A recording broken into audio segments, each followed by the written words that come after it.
علامہ یہ ضرب کلیم میں فرماتے ہیں فساد قلب و نظر ہے فرنگ کی تہذیب۔ جی یہ علامہ جو مغربی تہذیب ہے اس سے اپنے نوجوان کو آگاہ فرما رہے ہیں صحیح کہ روح اس مدنیت کی رہ سکی نہ عفیف، نہ ہو روح میں پاکیزگی تو ہے نہ پید، ضمیر پاک و خیال بلند و ذوق لطیف۔ یعنی علامہ فرما رہے ہیں کہ جو فرنگ کی تہذیب ہے اس میں آپ کے لیے یہ چیزیں سمجھ لو کہ ناپید ہو جائیں گی، آپ پہ وہ حملہ کرے گی تو نہ آپ کا ضمیر پاک رہے گا، نہ خیال بلند رہے گا،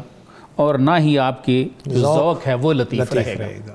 یہ بڑے اہم تین چیزیں ہیں ایک شخصیت کی تکمیل کے لیے سر کہ ایک بندے کا ضمیر بھی پاک ہو، ہاں جسے آپ تزکیہ کہتے ہیں، جی تزکیہ باطن، جی، کیونکہ اصل تو انسان پاکی سے نکلا ہے نا سر۔ ایسے آپ اگر قرآن کا لٹریچر اٹھا کے دیکھ لیں یسألونک عن الروح قل الروح من امر ربی وما اوتیت من العلم الا قلیلا، جی کہ روح کے بارے میں یہ یہود آپ سے پوچھتے ہیں مائگریشن کے بعد، آپ انہیں کہیں یہ امر ربی ہے، اور جو علم ان کے پاس ہے نا جس حساب سے برتری میں یہ ہے وہ بڑا تھوڑا سا ہے۔ بالکل ٹھیک ہے۔ تو اب یہ جو باطن کا علم رسول کریم ضمیر پاک کے لیے آئے تھے، اور یہ جو بنیادی مناسب تھے چار حضرت ابراہیم نے دعا میں مانگے، وَيُزَكِّيهِمْ، جو ان کا تزکیہ کرے، یہ اس میں سے ہے۔ تو اسی چیز کو حضرت اقبال نے بیان کیا، تیرا جوہر ہے نوری پاک ہے تو، فروغ دیدہ افلاک ہے تو، تیرے سید زبوں افرشتہ حور کہ شاہین شہ لولاک ہے تو۔ اب اصل میں یہ جو جوہر پاک ہے نا، یہ اقبال یہ بتانا چاہتے ہیں کہ تو اپنی اصلیت کو پہچان، بالکل ٹھیک تو ہے، اس بے عیب نبی کا شاہین ہے، شاہین شہ لولاک ہے، وہ تیری طاقتوں کا مرکز ہے۔ بالکل ایسے۔ اور جب وہ عشق آ جاتا ہے نا تو عربی میں مقولہ بھی ہے العشق نار تحرق ما سوى المحبوب، کہ عشق ایک آگ بن کے گرتا ہے جو تمام قسم کے محبوب کے نقش کے علاوہ ہر چیز کو جلا دیتا ہے۔ تو یہ جو ضمیر پاک ہے، اور پھر اس سے جب ضمیر پاک ہوگا تو جو خیالات آئیں گے وہ بھی بلند ہوں گے۔ یعنی علامہ فرما رہے ہیں سر کہ جو مغربی تہذیب ہے وہ تیری ان چیزوں پہ حملہ کرے گی، اثر انداز ہوگی، بالکل ٹھیک ہے، تیرا ضمیر جو ہے وہ ناپاک ہو جائے گا، سوچ تیری ختم ہو جائے گی، ٹھیک ہے، کہ ضمیر سے ہی تو بات ہے نا۔ بالکل آگے وہ جو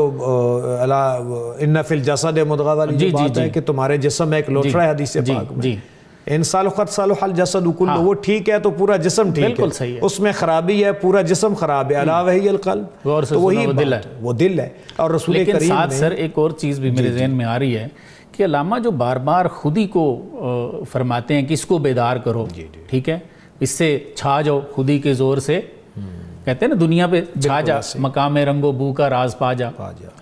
تو جب یہ بیدار ہو جائے گی تو پھر اگر آپ مغرب میں بھی گھوم رہے ہیں، جیسے علامہ کی اپنی مثال ہے، بالکل خیرہ نہ کر سکا مجھے جلوہ دانش فرہنگ، سرما ہے میری آنکھ کا، خاک مدینہ و نجف، تو پھر آپ بچ سکتے ہو۔ اگر یہ تربیت نہیں کی ہے تو پھر آپ پہ اٹیک بہت زیادہ ہے اور آپ اس کا شکار بھی ہو جائیں۔ نہیں، یہ آگے دیکھیں، یہ جو ذوق لطیف کی بات کی ہے نا، تھرڈ جو اس کا کمپوننٹ ہے وہ یہی تو ہے کہ پھر تیرا جو ذوق ہے وہ ڈسٹرب ہو جائے گا تو لاجانی باتوں میں پڑ جائے گا، اس تہذیب کا جو گندگی ہے اس میں تو پڑ جائے گا، نفس پرست ہو جائے گا، نفس پرست ہو جائے گا، تیرا ذوق ہی بگڑ جائے گا، ٹھیک ہے۔ تو اس لیے یہ تینوں جو کمپوننٹس ہیں یہ اس کے اندر بہت امپورٹنٹ ہیں، اور اگر ہم اس تہذیب کو اچھے انداز میں کنٹرول نہیں کریں گے اور اس کو ڈائجسٹ کرنے کا طریقہ یہ نہیں کہ بالکل آپ اس سے کٹ جائیں، آپ رہیں وہاں بیٹھ کے بھی، تربیت آپ کی استاد سید میر حسن کرنے والا ہو اور شیخ نور محمد صاحب کی نگاہ سے گزر کر آپ آگے جائیں تو پھر وہی ہے مستانی ہوا میں تھی گرچہ شمشیر کی سی تیزی، نہ چھوٹے مجھ سے لندن میں بھی آداب سحر خیزی۔ سبحان اللہ۔